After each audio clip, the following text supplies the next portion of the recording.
প্রথম বিভাগ cricket league ঘিরে মুখোমুখি অবস্থানে বিসিবি ও ক্লাব, চলছে পাল্টাপাল্টি বক্তব্য।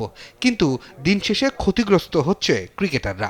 14 ডিসেম্বরে হওয়ার কথা ছিল 20 দল নিয়ে প্রথম শ্রেণীর ক্রিকেট, কিন্তু মাঠে আসলো মাত্র 12 দল।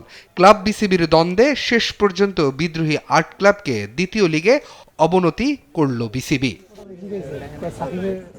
ক্লাব বিসিবির এই দড়ি টানাটানির ক্ষতির মুখে ক্রিকেটাররা। তবে সিসিডিএম চেয়ারম্যান বলছে, ক্রিকেটারদের নিয়ে রাজনীতি করছে ক্লাবগুলো, খেলোয়াড়দের বানানো হচ্ছে রাজনৈতিক ঢাল।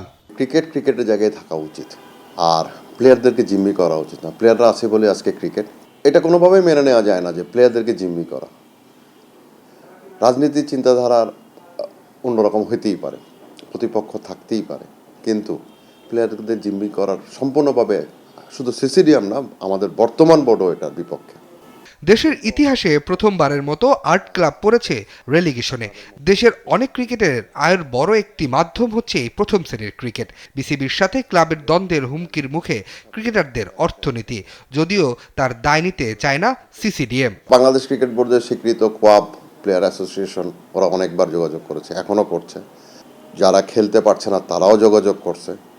এখন আমরা প্লেয়ারদেরকে সেভ করার জন্য বা প্লেয়ারদের স্বার্থে অবশ্যই কিছু একটা করতে হবে।